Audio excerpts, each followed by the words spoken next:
Que o amor do nosso Deus, inexplicável, que a graça do nosso Senhor Jesus imerecida e que o Espírito de Deus, sempre tão maravilhoso, nos impulsione neste momento, nessa manhã. Você tem sido abençoado? Amém. Deixa eu perguntar algo, o Espírito Santo de Deus já está nesse lugar? Amém. Tem alguém se manifestando aqui hoje? Amém. Graças a Deus, isso nos alegra, graças a Deus por isso. E eu quero convidar você a continuar nesse mesmo espírito de adoração, de tudo que nós já vimos aqui hoje, lendo comigo o Evangelho de Lucas no capítulo 15, uma porção da parte do Senhor, para mim e para a tua vida, graças a Deus, amém? Nós vamos ler do 11 ao 32, esse texto que não precisava nem ler, porque você já sabe de cor, mas eu vou ler, Lucas 15, 11, provavelmente você está diante do texto mais conhecido da Bíblia Sagrada, mas vamos lá. Encontraram todos e todas? Palavra de Deus para mim e para você, aquilo que é da parte do Espírito de Deus. Jesus continuou. Um homem tinha 2 filhos. O mais novo disse ao seu pai: pai, eu quero a minha parte da herança. Assim ele repartiu sua propriedade entre eles. Não muito tempo depois, o filho mais novo reuniu tudo o que tinha e foi para uma região distante. E lá desperdiçou os seus bens vivendo irresponsavelmente. Depois de ter gasto tudo, houve uma grande fome em toda aquela região e ele começou a passar necessidade. Por isso, foi empregar-se com um dos cidadãos daquela região, que o mandou para o seu campo a fim de cuidar de porcos. Ele desejava encher o seu estômago com as vagens de alfarrobeira que os porcos comiam, mas ninguém lhe dava nada. Caindo em si, ele disse: quantos empregados do meu pai têm comida de sobra, e eu aqui morrendo de fome? Eu me porei a caminho e voltarei para o meu pai, e lhe direi: pai, pequei contra o céu e contra ti, não sou mais digno de ser chamado teu filho, mas trata-me pelo menos como um dos teus empregados. A seguir, levantou-se e foi para o seu pai. Estando ainda longe, o seu pai o viu e, cheio de compaixão, correu para o seu filho e o abraçou e beijou. E o filho lhe disse: pai, pequei contra o céu e contra ti, não sou mais digno de ser chamado teu filho. Mas o pai disse aos seus servos: depressa, tragam a melhor roupa, vistam nele, coloquem um anel em seu dedo e calçados em seus pés, tragam um novilho gordo e matem-no. Vamos fazer uma festa e comemorar, pois este meu filho estava morto e voltou à vida, estava perdido e foi achado. E começaram a festejar. Enquanto isso, o filho mais velho estava no campo. Quando se aproximou da casa, ouviu a música e a dança, e então chamou um dos servos e perguntou-lhe o que estava acontecendo. E ele respondeu: o seu irmão voltou, o seu pai matou o novilho gordo, porque o recebeu de volta são e salvo. O filho mais velho encheu-se de ira e não quis entrar. Então o seu pai saiu e insistiu com ele, mas ele respondeu ao pai: olha, todos esses anos tenho trabalhado como um escravo ao teu serviço e nunca desobedeci às tuas ordens, mas tu nunca me deste nem um cabrito para festejar com meus amigos. Mas quando volta para casa esse seu filho aí, que esbanjou os teus bens com prostitutas, matas o novilho gordo para ele. Disse o pai: meu filho, você está sempre comigo, tudo que eu tenho é teu.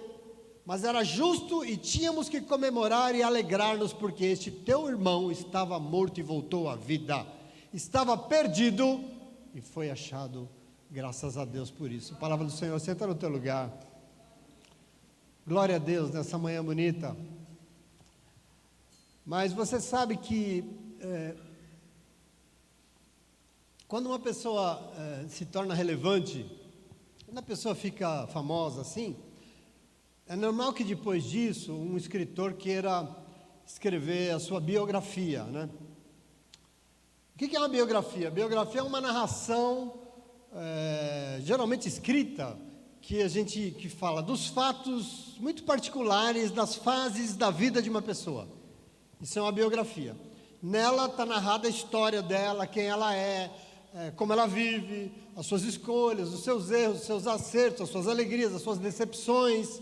Narra para que a vida dela se torne pública, para que todo mundo saiba e possa conhecê-la na íntegra, né? E para isso existe uma biografia. E você sabe que essa semana eu recebi da parte de Deus, esse que está aqui nessa manhã, recebi algo muito revelador da parte de Deus. Você sabia que já foi escrita a biografia da vida de todos nós? Meu irmão, minha irmã, sim. Já foi escrita e existe a história de todos nós. Está registrada. Como assim, pastor? Eu não autorizei ninguém a ficar escrevendo na minha vida. Você sabe que a Constituição regula o meu direito à privacidade, eu vou processar e tal. Mas eu queria dizer para você, presta atenção aqui. Sinto muito, mas o escritor da sua biografia, esse que tornou pública a sua história de vida, tem toda a autoridade para fazer isso. Sabe por quê? Porque foi Ele que te criou, Ele que te formou, Ele é o seu Pai Celestial, Ele é o Espírito Santo de Deus, Ele é o escritor. Então, queridos, existe um segredo muito especial quando nós assumimos algo como verdade. O quê? Aceitar que a palavra de Deus é uma narrativa sobre quem somos nós. Eu preciso que você entenda essa lógica de Deus. Normalmente as pessoas leem ou ouvem a palavra de Deus e pensam que são narrativas sobre pessoas outras. Mas na verdade, toda a espiritualidade que existe no texto sagrado é que ele é um texto inspirado que contém a revelação sobre nós, sobre as nossas vidas. E quarta-feira eu aprendi aqui que mais do que conhecimentos humanos, eu preciso de um conhecimento do céu para poder viver plenamente. E é por isso que existe algo chamado a revelação. É por isso que existe a revelação de Deus, que é uma coisa espiritual, mais do que o que está escrito, mais do que a revelação de Deus. Esse livro aqui que nós nos debruçamos é a Bíblia Sagrada. E você sabe que ela é sagrada porque ela contém a palavra de Deus. Nós precisamos entender isso. Ela contém a revelação de Deus para mim e para você. É dela que vem essa revelação. É para além do que está escrito. Significa que nós não podemos ler ou ouvir como se fosse a narrativa da vida de alguém ou sobre um acontecimento de milhares de anos atrás. Não, mas eu tenho que ler e ouvir isso aqui como se fosse a história da minha vida aqui e agora. É de mim que o negócio se trata, é sobre mim, é sobre você, que tudo está narrado aqui, não é sobre ninguém não. E eu quero que você tome posse disso.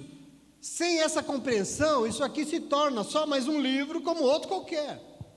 É mais um texto escrito em papel, com tinta, como qualquer outro. Mas quando nós aceitamos que aqui está narrada a história das nossas vidas, você sabe o que acontece? Esse texto se torna dentro de nós, no nosso coração, a palavra de Deus. Fora, ele não é a palavra de Deus, é aqui dentro, no nosso interior, que ele se torna a palavra de Deus. E para isso eu preciso aceitar. Portanto, eu preciso que você se conforme nessa manhã com essa verdade. Já foi escrita a nossa biografia. Nem que você não queira que as pessoas saibam, mas já está escrito. Já foi narrada a história de todos nós. E eu preciso que você tome posse, porque se você tem alguma dúvida disso, eu quero que você preste bastante atenção na página dela que nós lemos hoje. É uma página da nossa biografia. Presta atenção aqui, a palavra de Deus é extraordinária. Eu quero que você se relacione com ela de uma forma a entender. Ela é divina. O nosso Senhor Jesus Cristo, Ele é dotado de uma sabedoria que não cabe no mundo. Ele contava histórias tão perfeitas que extrapolam o nosso padrão de conhecimento. Ele vai muito além do que nós podemos construir. Por exemplo, essa parábola aqui, ela exemplifica bem isso, porque ela é de todas a mais famosa que Ele contou. É a mais conhecida. Todo mundo já ouviu falar da parábola do filho pródigo, né? Todo mundo. Você já ouviu alguém dizendo disso, já ouviu em algum lugar na internet, mas eu queria que você entendesse. Como eu disse, aqui ela contém a revelação de Deus. E por isso mesmo que você acha que já conhece tudo dessa história, você já viu na internet alguém pregando, não importa. Eu queria dizer para você, em nome de Jesus, de repente você descobre que você não conhece nem a metade dela. Isso aconteceu e acontece comigo. Ela se torna novidade para nós. Ela vem e se torna a boa nova de Jesus para a nossa vida todos os dias que você lê de uma forma despojada, pensando que aquilo é para você. Tome posse. Se fosse somente um livro, já teria esgotado o conteúdo de tanto que foi lido e de tanto que já foi pregado. Ainda que escrito em papel e tinta, todas as vezes que nós lemos isso, o seu conteúdo se renova dentro de nós pela revelação de Deus para a nossa vida. Percebe a diferença? Mais do que um texto escrito, existe a revelação espiritual. Pois é, do ponto de vista literário, preciso comentar, isso aqui é uma coisa perfeita. Do ponto de vista de quem escreve. Porque aqui a coisa mais ricamente detalhada, é poderosamente dramática, é uma coisa muito pessoal, é um texto maravilhoso, é cheio de emoções, é cheio de sensações. Daqui a pouco você começa a ler, você fica indignado, daqui a pouco você está espantado com aquilo, você fica inconformado, você sente nojo, daqui a pouco você está triste e fica feliz, né? Depois vem um choque, por fim ela está gritando, você quer saber o que vai acontecer, qual é a conclusão, enfim, isso aqui é perfeito. Vai estudar isso aqui do ponto de vista da literatura, isso aqui é perfeito. Os personagens são tão próximos de nós. E Jesus não fez isso à toa. Mas você sabe por que ele fez isso? Ele fez porque ele queria que a gente se identificasse com eles. Ele queria que nós nos enxergássemos.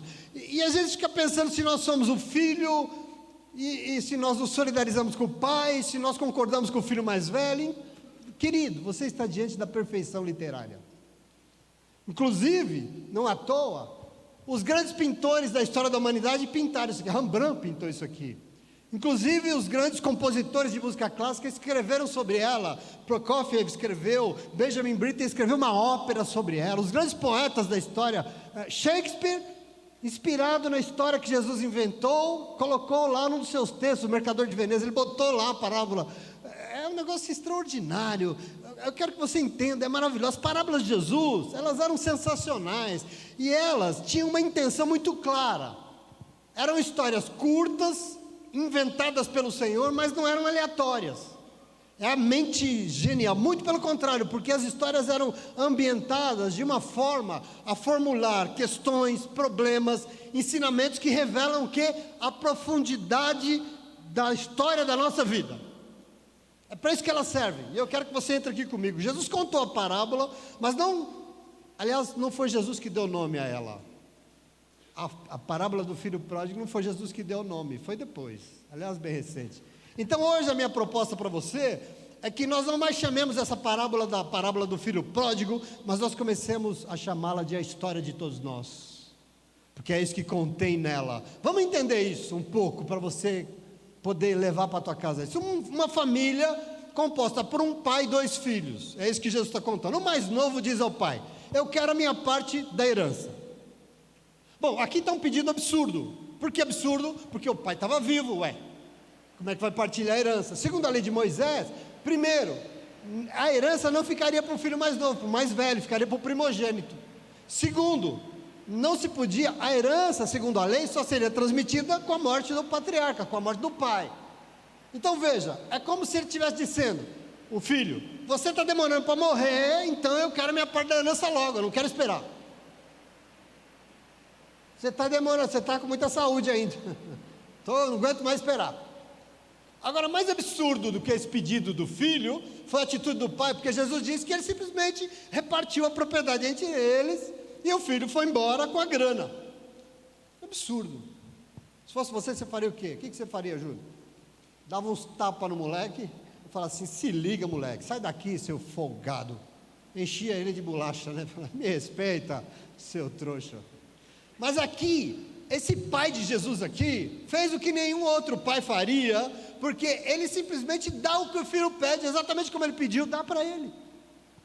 E aí o rapaz foi embora, e lógico, deu tudo errado, porque diz que ele farriou bastante, bebeu, comeu, se prostituiu, gastou tudo o que tinha, e acabou sem dinheiro, faminto, sem amigos, sem nada, sem ninguém, sem família, e ainda por cima, o lugar que ele estava ali passando, morando longe, começou a passar por uma grande crise, uma grande fome se abateu naquele lugar, e ele precisou se sujeitar ao que tinha de mais degradante, ao que tinha de mais repugnante para um judeu. O que? Ele foi trabalhar para um estrangeiro, primeiro, para cuidar de porcos.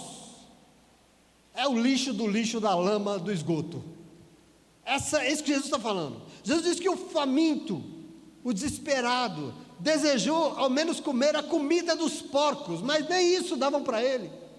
A comida que o porco comia ele podia. O nível de degradação é enorme, é imenso, é inimaginável. Mas assim, literalmente na lama, o texto diz com todas as letras que ele caiu em si. E aí ele falou: lá na casa do meu pai, até os empregados comem do bom e do melhor, e eu aqui querendo comer lavagem, nem isso eu consigo. Eu vou voltar e eu vou dizer: Pai, me arrependo no fundo da minha alma, porque eu pequei contra o céu e contra ti. Me aceite, não mais como um filho, porque eu sei que eu não mereço, mas pelo menos me aceite como um dos teus empregados. E ele voltou. E Jesus diz que antes de chegar em casa, de longe o pai o avistou, de longe. Jesus diz: estando ainda longe, o seu pai o viu, cheio de compaixão, correu para o seu filho, o abraçou e o beijou. E o filho esperava uma repreensão, o filho esperava uma dura, o filho esperava uma lição de moral, mas nada. O pai simplesmente abraçou e beijou, só. O pai simplesmente amou o menino. E aí ele começou a repetir as palavras do seu arrependimento, mas antes que ele falava tudo que ele tinha planejado, o pai já falou: não quero nem ouvir. Chamou os empregados e falou: vai logo, prepara a melhor roupa para ele, coloca um anel no dedo dele, sandálias nos seus pés, traga um novilho gordo, aquele que nós estamos engordando, traga, matem, vamos fazer uma festa, vamos comemorar, porque esse meu filho estava morto e voltou à vida, esse meu filho estava perdido e foi encontrado, graças a Deus. Queridos, mas Jesus diz que ainda tinha o filho mais velho. E o filho mais velho estava na roça, estava trabalhando no campo, e quando ele voltou, ele ouviu uma festança, e ele perguntou: o que está acontecendo? E um servo contou para ele, e ele ficou profundamente irado, ele ficou indignado, e ele se negou a entrar na casa, ele se negou a entrar na festa. Mas sabe o que aconteceu? O pai foi lá fora, o pai saiu de casa e foi atrás dele, e o texto diz que o pai insistiu, e se insistiu significa que ele era teimoso, que ele era bicudo, que ele estava se negando, se recusando a entrar na casa do pai. Tanto que quando o pai chega, ele derramou todo o seu rancor, todo o seu egoísmo, todo o seu julgamento contra o irmão e contra a atitude do pai. Veja o que ele diz: esse seu filho aí fez o que fez, ele torrou tudo com prostitutas, e você perdoa e dá essa festa, ele merece isso. Eu trabalho aqui igual um louco, igual um escravo, eu não recebo nada, o Senhor nunca me deu nem um cabrito para me alegrar e fazer um churrasco com meus amigos, mas para esse daí o Senhor faz essa festança. E aí o pai repete a mesma coisa que ele disse para os empregados: meu filho, você está sempre comigo, tudo que eu tenho é teu. Mas veja, era justo que nós tínhamos que comemorar, nós tínhamos que nos alegrar, porque esse seu irmão estava morto e voltou à vida, ele estava perdido e ele foi achado. Essa é a palavra de Deus para mim e para você nessa manhã. E a minha oração, querido, em nome de Jesus, é que essa palavra seja de Deus para o nosso, para o teu e para o meu coração. Mas para isso, como eu disse, nós precisamos entrar nessa história. Para isso acontecer, nós precisamos nos colocar dentro dela, porque é em nosso interior, é aqui dentro que ela vai se tornar a palavra de Deus. E se você não se coloca aqui dentro, se você não recebe que é sobre a tua vida que isso está falando, você não recebe no teu coração, e ela não será a palavra de Deus. É no nosso interior que nós vivemos a revelação que veio do coração de Deus, para que nós possamos viver plenamente. Você entende isso? Nós vamos saber o que é a boa nova de Jesus, e que isso aqui é a história de todos nós, e eu quero que você aprenda isso hoje. Porque se nós fizermos assim, nós vamos ver que tem verdades aqui, e não é a verdade que todo mundo sempre diz, que todo mundo pensa, sobre um jovem irresponsável, um irmão que talvez foi melhor, mais trabalhador, um pai muito compassivo, mas aqui existem verdades sobre todos nós, sobre mim e sobre você, sobre a nossa vida diante de Deus. E como você já sabe, Jesus não joga palavras ao vento. Jesus não fala à toa, nada é à toa, não é à toa que ele conta histórias tão sábias. E eu quero que você entenda, ele deseja com isso preencher os nossos corações com o quê? Com a revelação que o céu tem para mim e para a tua vida. Isso precisa se tornar revelação para você nessa manhã, em nome de Jesus, amém? Portanto, a minha pergunta, e eu pergunto porque eu quero criar um problema na tua cabeça, a minha pergunta é, para que Jesus contou essa história? Para que ele contou a história de todos nós? Para quê? E eu vou dizer 3 coisas aqui que o texto nos mostra, o momento de Jesus, para quem ele estava contando, diante de quem, que pode fazer isso entrar aqui dentro, e ser a revelação de Deus que me faz viver em nome de Jesus, amém? Para que Jesus contou a história de todos nós? E eu quero dizer em primeiro lugar para você, sabe para quê? Para nos mostrar que pecadores somos todos nós. Presta atenção aqui, eu quero que você receba isso da parte de Deus, em nome de Jesus, amém? Eu não sei como é que você está aqui nessa manhã, eu sei que você está bem, assim, pensando nessa chuva gostosa, que era legal agora estar embaixo de uma coberta no travesseiro, lá no sofá, mas assim, presta atenção aqui, você está na casa do Pai hoje, nessa manhã, e por acaso Ele veio aqui para te receber em nome de Jesus, amém? E eu quero que você entre aqui comigo nessa história. Para que Jesus contou isso aqui, essa história de todos nós? Para nos mostrar que pecadores somos todos nós. E eu quero que você entenda, porque, entre comigo aqui, de uma forma como, entenda o coração de quem está contando, porque você verá que Jesus está nos revelando através de uma história de um pai que tinha 2 filhos, e ao contrário do que nós sempre pensamos, não é um mais novo e irresponsável pecador, que exigiu algo desrespeitoso do seu pai, que ele repartisse a herança, uma herança que ele não tinha direito, e um outro filho um pouco melhor, porque não fez o que o mais novo fez, que permaneceu do lado do seu pai, trabalhando. Não, observe que sim, o filho mais novo pecou, sim, muito, pecou muito porque ele desrespeitou seu pai, ele pensou que se o pai tivesse morto era melhor, porque ele ia usufruir da sua herança, ele não honrou seu pai, ele deixou claro que não estava interessado no pai, mas nem naquilo que o pai era, em nada, o pai não era nada para ele, se o pai morresse talvez fosse melhor, ele estava interessado naquilo que o pai poderia lhe dar, esse era o foco dele, e mais, ele se afastou de casa, foi embora, viver do jeito que ele queria, viver todos os seus desejos, e ele farriou, ele comeu, ele bebeu, ele se prostituiu, fazendo tudo que dava na telha dele, vivendo irresponsavelmente, diz a Bíblia, ele viveu pecando, sim ou não? Mas agora veja, porque aí vem Jesus falar do outro filho, que segundo nós, não fez nada disso, segundo nós é o filho certo, e aí Jesus fala que ao contrário do mais novo, não exigiu herança, antes, mesmo porque não existe herança enquanto o pai está vivo, mas ele continuou trabalhando nas terras do pai, ele não foi irresponsável, ele não farriou, ele não se prostituiu, ele foi um bom moço. Entretanto, observe bem a atitude dele quando o irmão volta, ele se revoltou, por quê? Porque ele ouviu o empregado dizendo que o pai mandou matar o bezerro cevado e fez festa, aquele que eles estão guardando, aqueles que eles estão engordando. Você matou o bezerro cevado e fez festa para esse aí?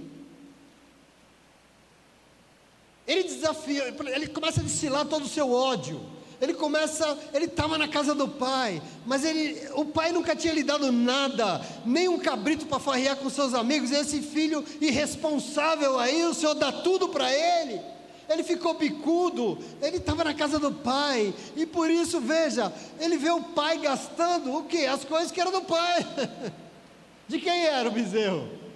Era do pai, ele estava na casa do pai, por isso achava que tinha mais direito, ele merecia, porque ele achava que ele era melhor, sim ou não? Eu quero que você entre na mente de Jesus aqui, ele estava na casa do pai e nem respeitou a tristeza do pai, que tinha perdido um dos filhos, parece que ele não conhecia o pai. Imagina uma pessoa na igreja, preocupado em cumprir obrigações religiosas, mas se esquecendo do próprio Deus, focado nas suas obrigações, naquilo que está fazendo, se achando um bom moço, porque cumpre com suas obrigações.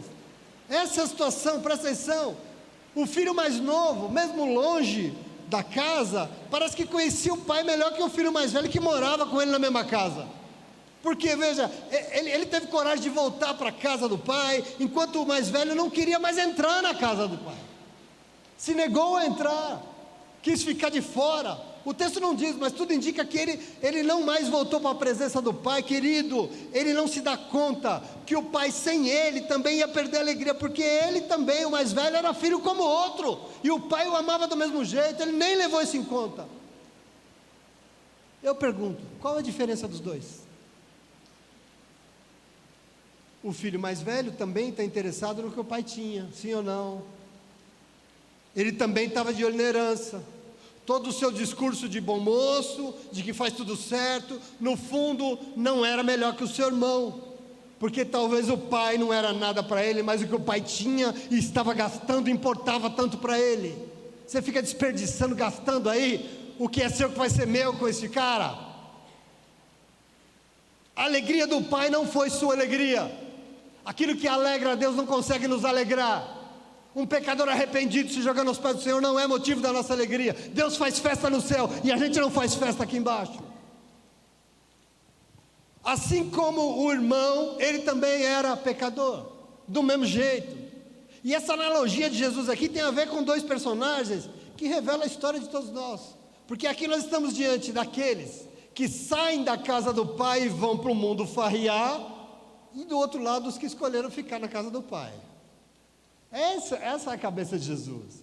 Os crentes que se acham bons, certos, cheios de discurso de santidade, porque estão na igreja, e os que nem para a igreja vão, e vivem do jeito que bem entendem lá fora, fazendo farra. É isso que Jesus está apresentando aqui para mim e para você. Para o pai, quem é melhor dos dois? Olhe para o coração de Deus.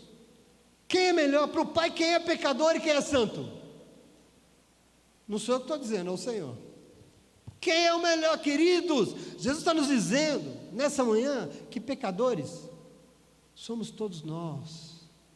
Pecador é todo ser humano, todos nós, os que estão na casa do Pai, os que estão vivendo no mundão como bem lhes parece. Aí você pergunta, e o pai nessa história? Bom, o pai está querendo abraçar os dois, o pai está querendo, na verdade, salvar os dois, o pai está querendo acolher os dois dentro da sua casa, o pai está querendo curar os dois, o pai está querendo dar honra para os dois, porque o que interessa para o pai não é quem pecou, o que interessa para o pai é quem está disposto a se alegrar com o que alegra ele, e que está na presença dele, é isso que interessa para ele.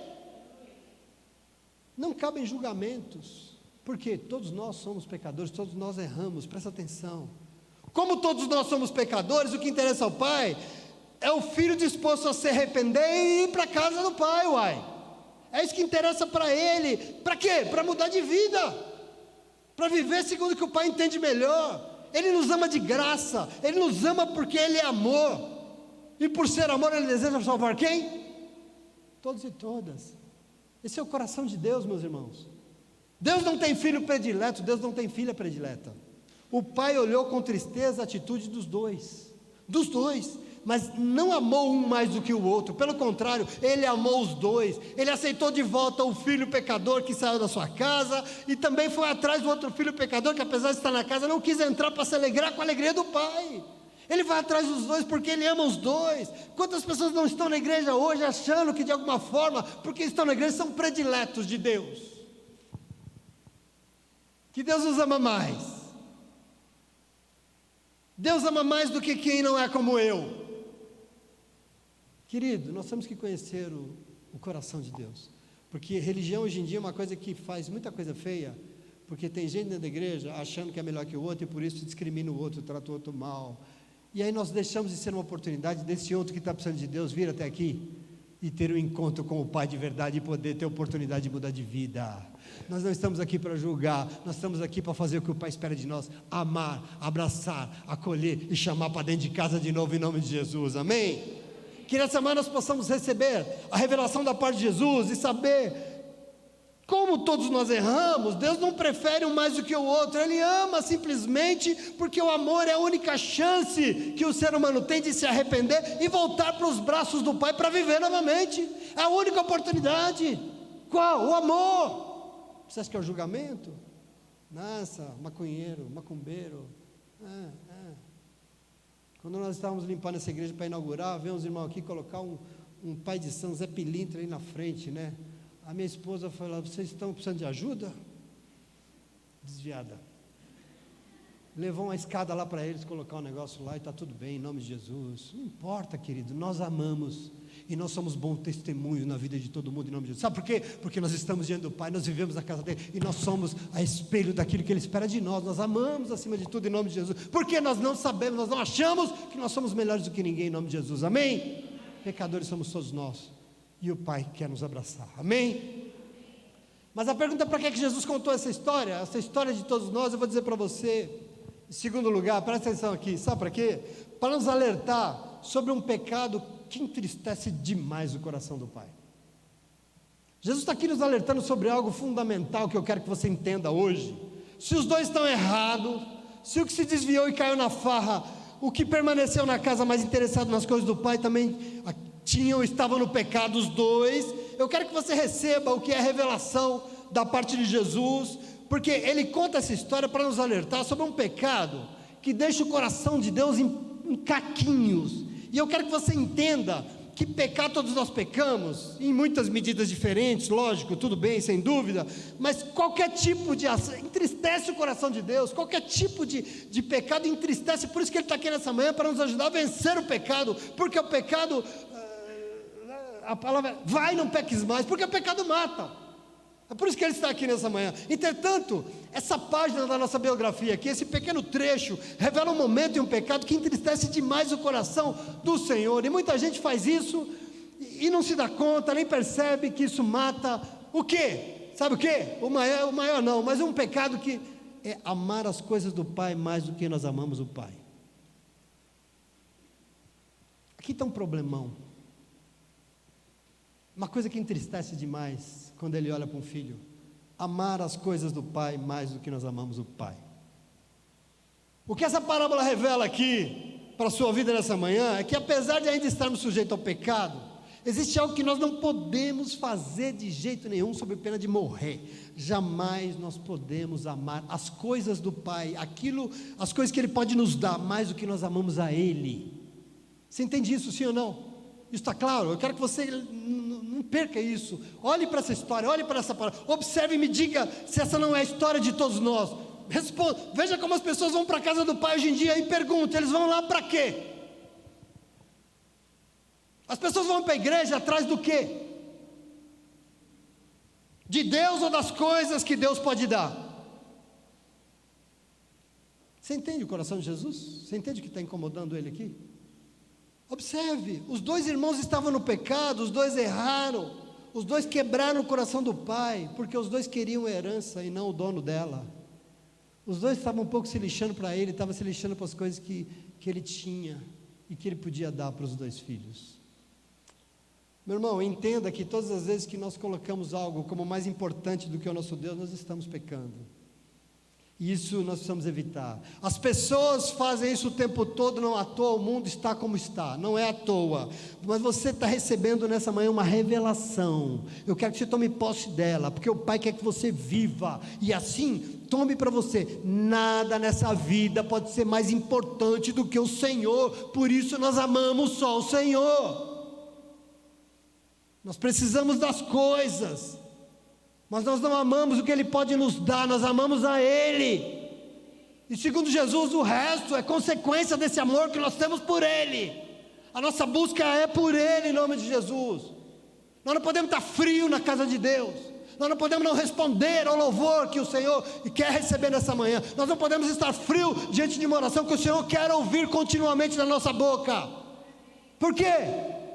Porque nós amamos a Ele. Porque nós queremos honrar Ele neste lugar, porque nós temos que ter a alegria daquele salmista, Aline, que ele falava: a minha alma, né, o meu coração, eu estou de explodir aqui, de tanta alegria, de saber só que um dia eu estive lá na presença dEle, querido, em nome de Jesus. Eu não sei como é que você recebe isso. Nós temos que amar a Ele, presta atenção.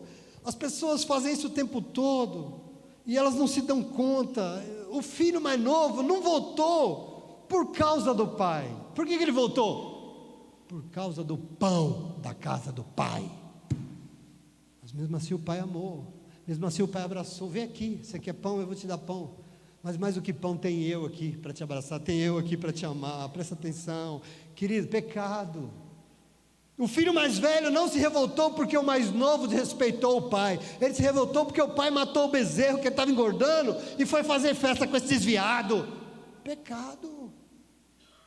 Pecado porque o foco aqui não está no pai, não está em Deus, está nas coisas que Deus pode nos dar em nome de Jesus. Desculpa se essa palavra não é o que a gente quer ouvir, mas desculpa, mas é a revelação do Espírito Santo de Deus para a tua vida. Foi para mim já há um tempo. Eu falei para as meninas aqui, quando foi quarta-feira, eu falei, filho pródigo, porque isso está batendo dentro de mim, Dani, isso está gritando no meu coração, tem coisas que nós não podemos admitir. Jesus está se revelando sobre o que nós jamais devemos fazer, porque ainda que nós sejamos pecadores, nós temos que vencer isso, e nós vamos vencer, e nós vamos viver, quando nós jamais aceitar as coisas no lugar do nosso Deus. Você precisa de tudo para viver. Você precisa de casa, comida, roupa, família, você precisa de dinheiro, você precisa de emprego, você precisa de escola, você precisa de tudo. Mas você sabe quem sabe que você precisa? Mais do que você? Ele. Então por que ele não me dá, pastor? Porque você está aqui buscando essas coisas e não está buscando Ele.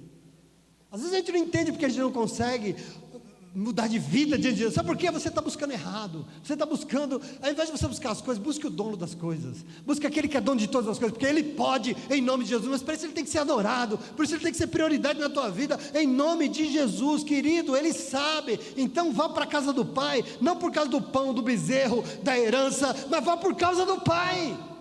Vá porque Ele merece, Ele é digno, Ele é Deus, Ele é soberano, Ele que te criou, Ele te ama, Ele tem te sustentado. Vá por isso, porque Ele tem que ser o alvo de toda a nossa adoração, em nome de Jesus, amém?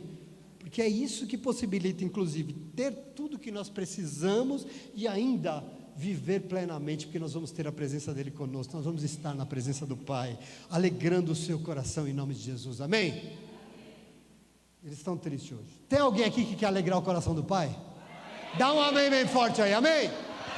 Glória a Deus, amém, graças a Deus por isso. É isso mesmo.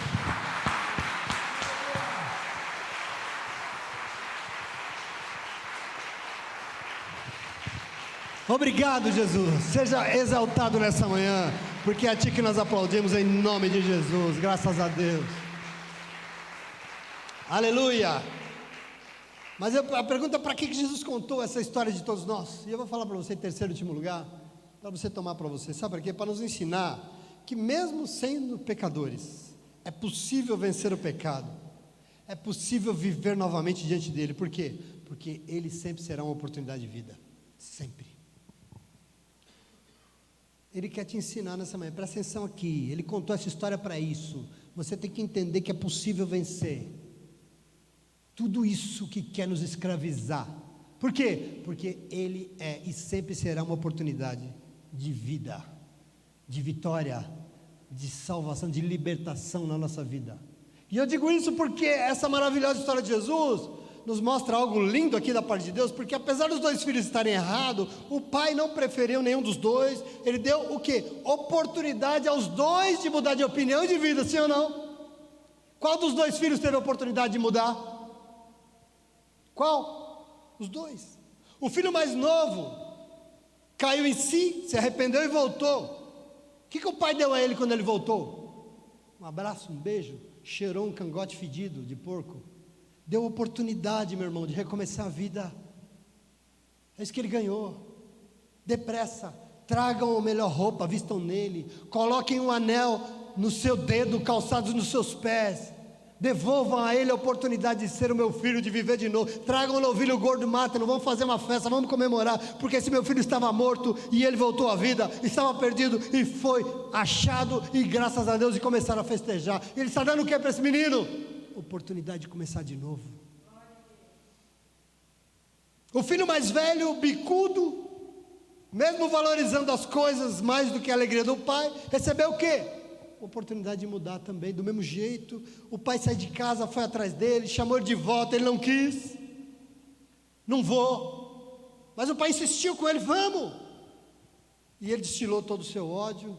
E o pai disse o que para ele? Meu filho, você está sempre comigo, você está sempre na minha casa, então tudo que eu tenho é teu, tudo que eu tenho está à tua disposição. mas era justo, nós tínhamos que nos alegrar, comemorar, porque esse seu irmão estava morto e voltou à vida, ele estava perdido e ele foi achado. Querido, o Pai está dando uma oportunidade para ele está dizendo: se alegre comigo, você está na minha casa, você tem que estar alegre, se você está na minha casa, muda esse carão, fique feliz com a minha alegria. Eu estou feliz hoje, eu vim aqui no Riacho Grande falar com o meu povo, eu estou feliz, então fique feliz você também, mude de vida, quebrante o teu coração em nome de Jesus. Oportunidade. E eu digo isso porque você precisa entender hoje que o Deus que você serve é oportunidade diante de um mundo que quer tirar de você todas as oportunidades. Às vezes a gente acha que Deus, Ele é Deus porque Ele nos dá um carro, uma casa, um emprego. Deus não dá casa para ninguém, Deus dá a oportunidade de comprar. Deus não dá casamento, Deus dá a oportunidade de você quebrantar esse seu coração e arrumar um namorado. Deus é oportunidade diante de um mundo que quer tirar. As pessoas não entendem como Deus age, porque às vezes as pessoas vão para a casa do Pai e acham que Deus vai fazer tudo no seu lugar, vai fazer tudo por ela, tudo por ele. Querido, presta atenção aqui. Observe que diante dos dois filhos, fazendo tudo errado, dando cabeçada, o pai esperou que os dois vivessem segundo o melhor lhes parecia, sim ou não? E ele fez o quê? Ele ficou simplesmente aguardando, ou não? É como se ele respeitasse os filhos, deixasse eles viverem. Absurdo, é absurdo, porque ser pai, ser mãe é absurdo mesmo. Observa, você pode estar magoadinho, você pode estar bicudinha, seja com o que for, achar que merece mais daquilo que Deus está dando na tua vida, está achando que Deus podia me dar um namorado melhor do que esse traste que Deus me deu. Você pode estar achando aí, pode fazer o que quiser na sua vida, mas não fique achando que Deus vai decidir fazer no seu lugar, porque Ele não vai. Presta atenção, Deus não toma decisão no nosso lugar. Às vezes é infantilidade a gente achar isso.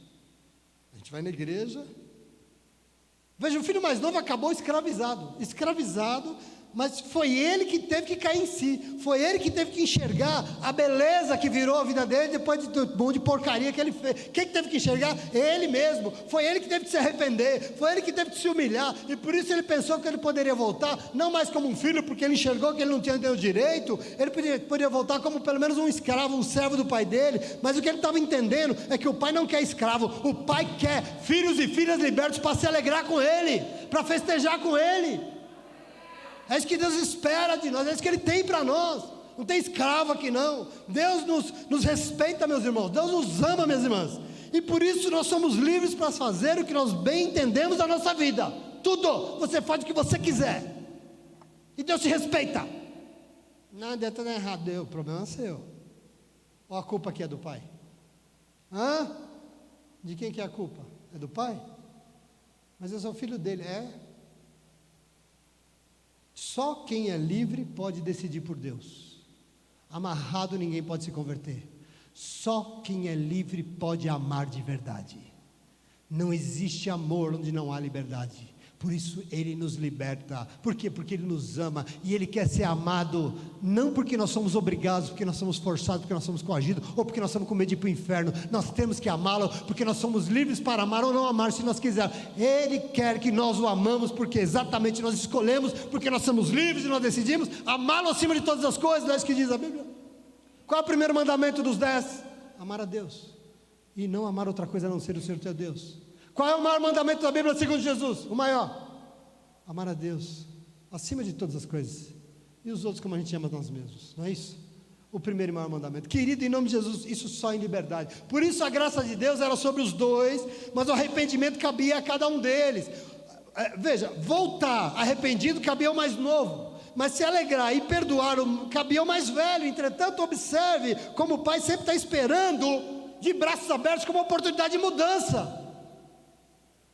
Como a nossa irmã falou aqui hoje já, Ele está de braços abertos, esperando que a gente venha pecar, não, esperando que a gente mude de vida e venha, porque Ele quer nos abraçar e quer dar uma oportunidade que tudo recomece em nossa vida, em nome de Jesus. Por isso essa oportunidade sempre é dada, querido. Este aqui é um lugar de oportunidades, porque nós aqui cultuamos a um Deus que é oportunidades. Presta atenção, Deus está de braços abertos, mesmo nós sendo pecadores. Para não morrer, nós temos que vencer o pecado, sim, Por quê? Porque Deus não concorda, Deus não quer, Deus não compactua. Não, nós temos que entender, tem um Pai que nos ama, aqui está o caminho que nos faz vencer isso, um Pai que nos ama, e apesar de não aceitar, Ele se coloca como oportunidade de nos libertar de tudo que quer nos escravizar. Você entende isso? Aí a gente não quer ir para a casa do Pai, tá bom, vive escravizado lá fora, como esse menino. Um monte de bobeira, até escravizado por si mesmo, escravizado por um celular, escravizado por tudo. Existe um Deus que nos liberta de tudo, meus irmãos, em nome de Jesus. Existe um Deus que quer nos dar oportunidade de recomeço em nome de Jesus. Por isso Deus não salva todo mundo. Por que Deus não salva todo mundo? Você acha que Deus salva todo mundo? Não salva, porque Ele dá uma opção. Se você quiser crer em mim, se render a Jesus Cristo, esse será salvo em nome de Jesus. Mas o querer de quem quer? Esse lugar é um lugar de dar oportunidades para quem quiser em nome de Jesus. Você viu aqui o trabalho, a obra, você vê aqui a palavra de Deus, é oportunidade. Observe que toda a honra dessa história aqui foi de quem? O único honrado aqui, o Pai. Foi a lembrança da casa, a lembrança do amor de Deus que fez um filho mudar o rumo da sua vida, se arrepender. Por que ele se arrependeu? Porque ele lembrou, lá até os empregados são amados. Lá na casa dele, todo mundo é abraçado. Lá na casa dele, todo mundo tem oportunidade de dignidade. E essa lembrança fez ele mudar de vida. Foi a janela iluminada da casa do Pai que deu a ele coragem para voltar, porque ele se lembrou. A honra e o merecimento aqui não é daquele maltrapilho, mal cheiroso, faminto, não, que vivia na imundícia. A honra aqui é de Deus, meus irmãos. Toda a honra e toda a glória é de Deus.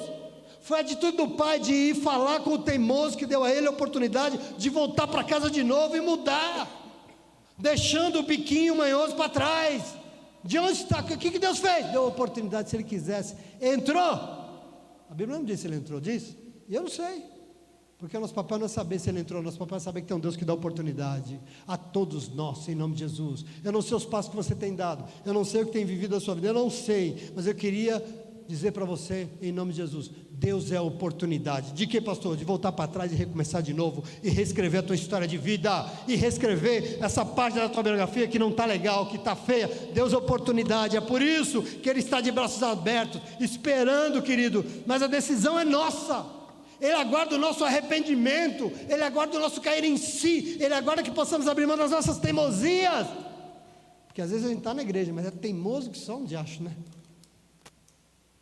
Abrir mão da nossa teimosia para celebrar com Ele em nome de Jesus, amém? Eu não sei onde é que você quer, eu quero estar na casa do Pai, você quer também? Mas para entrar lá, tem que abrir mão da nossa teimosia, do nosso biquinho, do nosso achar que nós somos injustiçados pelo mundo, pelos outros.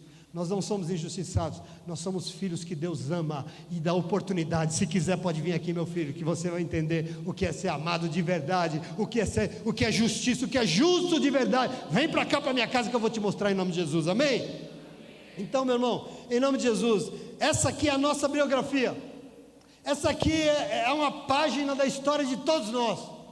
É isso aqui que Jesus está contando, e nela nós recebemos a graça de Deus, nos lembrando. Para que Jesus narrou esse trecho da nossa história? Jesus, para de falar da minha vida para todo mundo. Para de imprimir livro para todo mundo ficar lendo da minha vida. Para que o Senhor faz isso?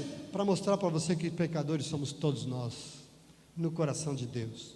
Independente do que nós fizemos, já foi dito aqui hoje, independente, todos nós estamos sujeitos ao erro, independente de quem nós somos, portanto nós não podemos julgar. Nós temos que reconhecer e querer mudar de vida em nome de Jesus. Nós temos que, em segundo lugar, ser alertados, porque Ele contou para isso, nos alertar sobre um pecado que entristece demais o coração do Pai. Portanto, nós não podemos jamais amar as coisas de Deus mais do que nós amamos a Ele. Por isso que essa história existe. E em terceiro lugar, Ele contou para nos ensinar que mesmo pecadores, é possível vencer isso. É possível mudar de vida, é possível ser abençoado, é possível vencer e viver novamente diante dEle, porque Ele vai nos dar essa oportunidade de salvação, de libertação em nome de Jesus, amém? Você crê? É na casa do Pai que está a oportunidade de viver novamente.